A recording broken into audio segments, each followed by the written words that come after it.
Mən Zemfira, 11-ci sinif şagirdiyəm. Bu il 3-cü qrupa hazırlaşıram və 3-cü qrupların yaralı yeri bilirik ki, əsasən tarix və ədəbiyyat fənnidir. Azərbaycan dili buraxılış fənni kimi əvvəlcədən imtahan verdiyimiz üçün qismən asan gəlir digər fənlərdən. İstəyirəm ki, bir abituriyent kimi testləri necə həll etdiyimi, yəni asan yollarımı sizinlə də bölüşüm və ədəbiyyat fənni ilə yanaşı həmçinin tarixdən də bəzi suallar, qarışıq mövzulardan yığdığım önəmli suallarla sizi tanış eləmək istəyirəm. Mövzumuz İskəndərnamə poemasıdır. İskəndərnamə poeması haqqında qısa bir məlumat vermək istəyirəm. İskəndərnamə poeması Nizami Gəncəvinin sonuncu, yəni 5-ci poemasıdır. 1203-cü ildə Nizami Gəncəvi poemanı tamamlamış və poema 2 hissədən ibarətdir. Birinci hissəsi Şərəfnamə, ikinci hissəsi isə İqbalnamədir. Şərəfnamədə əsasən İskəndərin apardığı müharibələr, ədalətli bərqərar etmək üçün göstərdiyi səylərdir. Bunlardan ibarət bir hissədir. İqbalnamə isə əsasən ikinci hissə, yəni şairin həyat, insan cəmiyyətdəki vəzifələri, yeri öz əksini tapmışdı. Bu kimi elmi fəlsəfi düşüncələr bu hissədə öz əksini tapmışdı. Daha sonra burada həmçinin danışa bilərik dövrün yaxşı alimi olan Niqumaşdan, hansı ki Niqumaş İskəndərin mükəmməl təlim-tərbiyə alması üçün əlindən gələni etmişdi. Hansı ki Niqumaş oğlu ilə bərabər İskəndərə də dərs verir. Daha doğrusu İskəndərlə bərabər öz oğluna da dərs verir. Hətta oğlunu İskəndərə tapşırmışdı. Hansı ki ona belə bir təklifdə bulunmuşdu ki, hər işinizi birlikdə edin və sən əgər hökmdar keçərkən daha doğrusu onda mənim oğlumu da öz yanında vəzir qoy və İskəndər də bunu razılaşmışdı. Daha sonra burada Makedoniyalı İskəndərlə poemanın qəhrəmanını burada eyniləşdirmək doğru olmaz. Şair ideal hesab etdiyi hökmdar obrazı yaratmağı qarşısına məqsəd qoymuşdu və İskəndərin timsalında buna nail olmuşdu. Hansı ki burada Nizami qəhrəmanı əsər boyu inkişafda vermişdi. Hansı ki burada onun ayaq basdığı hər yer, hər ölkə ədalətin bərqərar olmasına çalışan bu hökmdar məzlumların, zalimlərin zülmündən qurtarır, haqqın ədalətinin müdafiəçisi olur. Daha sonra burada İskəndərin atası verilmişdi, hansı ki Feyləquz. Daha sonra burada Dara verilmişdi, daha sonra hökmdar rolunda. Daha sonra Nüşabə var idi, hansı ki Nizaminin Nüşabəyə rəğbəti əsərdə açıq-aşkar duyulur. Həmçinin burada hökmdar surətləri əsərə diqqət daha çox cəlb edir, hansı ki daha çox onlar haqqında danışılmışdı.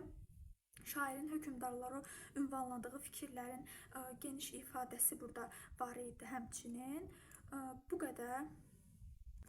Burada verilən qadın obrazı, ilk qadın obrazı isə Natəvandır. Hansı ki Natəvan Bərdənin hökmdarı idi. O İskəndəri öz ağlı, bacarığı, fərasəti ilə aciz salır öz qarşısında. Daha sonra isə əsərin sonunda test işləyərkən, yəni onsuz da demək olar ki, bunların hamısını vurğulayacağam. Ona görə də ətraflı danışmaq istəmirəm. Yəni qısa şəkildə bildirmək istədim. Əsasən qeydləri də var, qısa qeydlər verəcəm.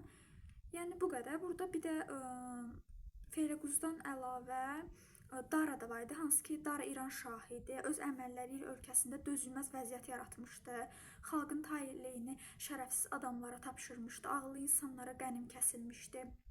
Xalqı ədalətsiz müharibələrə sürükləyirdi. İnsanların taleyi ilə oynayırdı. Çox təkəbbürlü insan idi. Hökmdar kimi ədalətsiz zalım idi. Yəni bu qədər. Çox zülmkar bir hökmdar idi. Feyləquz isə İskəndərin atası idi, hansı ki o da ədalətli qanun və tədbirləri ilə öz ölkəsinin zülmünü ortadan qaldırmışdı. Xalqın böyük rəğbətini qazanmışdı, ağıllı bir hökmdar idi, hansı ki o Daranın tələbini qəbul edərək ona xərac verməklə ölkəsinin toxunulmazlığını qorumuşdu. Yəni əsər haqqında bu qədər danışa bilərdim. Dedik ki, iki hissədən ibarətdir. Əruz vəzninin məsnəvi formasında fars dilində yazılıb. Yəni bu qədər. Başqa bir məlumat yoxdur. Bir də ki, mənzum romandır. İskəndərnamə poeması bilirsiniz ki, uzun şəkildə verilib, yəni ixtisarsız şəkli biraz uzundur, böyükdür. Bunu PDF formasında öyrənə bilərsiniz. Yəni PDF də var, əgər kimsə istəsə yaza bilər mənə kommentdə, ona göndərə bilərəm PDF-i nömrə ilə. Daha sonra testlərə gəldikdə isə bu günləri RM-dən, MHM-dən, bir də ki, ədəbiyyat toplusundan işləyəcəyik. Dediyim kimi qısa və seçmə əsas suallar üzərində, hansı ki, qəbul imtahanı düşə biləcək bir tipdə sualları izah eləyəcəm və asan bir şəkildə.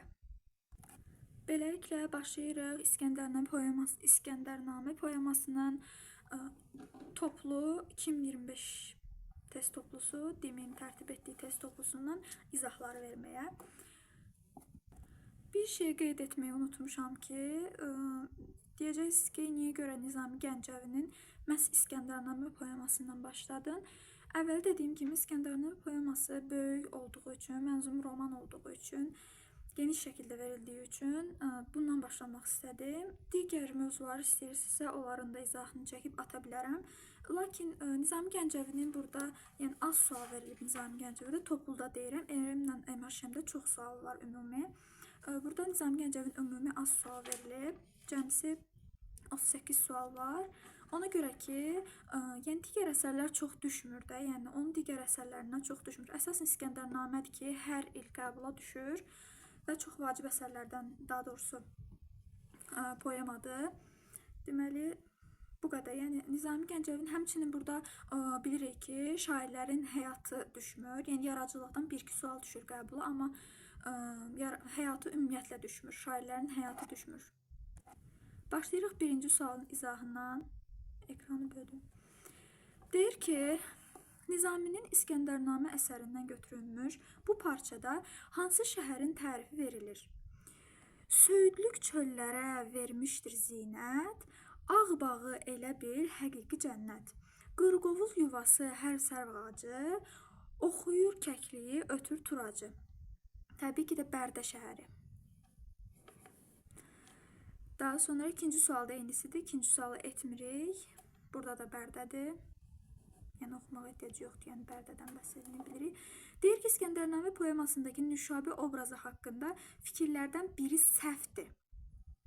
Tapşırıq və əmrlərini yalnız qadınlara verilərdi. Bəli, bu düzdür. Bu səhv götürə bilmərik biz. Ona görə ki, məhz həmin yerini göstərmək istəyirəm sizə poemada. İşarələdiyim hissəyə baxın bir dənə. Qadınla aşardı onun hər işi, tapşırıq almamış ondan bir kişi. Yəni bütün işlərini qadınlar da görürdü. Keçdik digər varianta. B variantında deyir ki, Nizaminin zəngin şair xəyalının məhsulu olan bir surəti düzdür. Bunda yanlış götürə bilmərik. Daha sonra deyir, D variantına baxaq. Deyir, İskəndəri ağıl və fərasəti ilə heyran edir, düzdür. İskəndər onun qarşısında aciz vəziyyətdə qalır. Daha sonra ölkəsi bolluk və avadlıq içində yaşır, düzdür. C variantı qaldı. Baxaq, İskəndərlə təkbətək döyüşdə hünər göstərir, onu məğlub edir. Xeyr, ümumiyyətlə onlar döyüşə girmirlər, sülh bağlayırlar və İskəndər öz ölkəsinə geri qayıdır. Dördüncü sual da eyni tiplidir demək olar. Beşinci suala baxaq. Beşinci suala deyir ki, İskəndərnamə poemasında İskəndər obrazı ilə bağlı yanlış fikirlər istəyir. Qüdrətli sərkərdə Fatihdir. Onu yalnız öz xəyalının xoşbəxtliyi düşündürür. Xeyr, ikini götürürük, iki yanlışdır, bir düz idi uşaqlar. Tədbirli və vətənpərvər hökmdardır, düzdür. Üçü də çıxırıq, yəni üçü çıxaq, biri çıxaq. Zaten C variantı qalır, yəni də o birislərə baxaq. Nüşabə ilə döyüşdə ona qalib gəlir, xeyr, döyüşmürlər.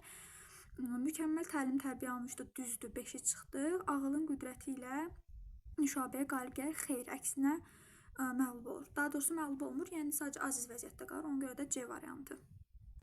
Burada dediyim kimi seçmə sualları oxuyuruq. Burada bu sxemdə Dara, Feyləqus və Pələngər verilir.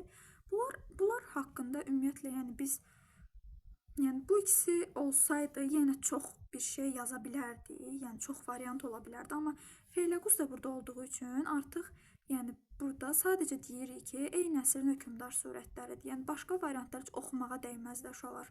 Yəni onu görən kimi zaten o birisləri atırıq. Yəni oxusaq da zaten hamısı səhvdir. Ədalətsiz zalımlar, xeyr, ədalətsiz deyildi Feyləqus.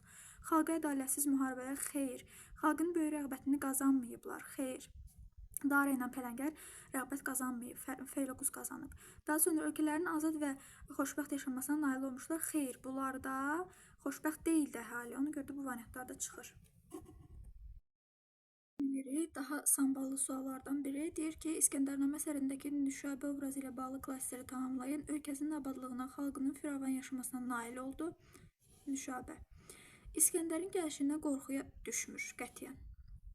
Düşsə də dilə gətirmir. Hərəkətlərindən İskəndərin elçi olmadığını başa düşür. Düzdür 2.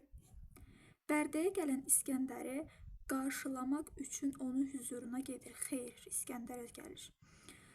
Elçidən belindəki qılınc açmağı tələb edir. Tələb etmir, sadəcə görür və sonradan ona deyir. İskəndər, ümumiyyətlə o elçi deyildi, İskəndər özü idi. İskəndərlə söhbətində nəyə qadir olduğunu ona bildirməkdən çəkinmir. Düzdür. Cavab 2-5.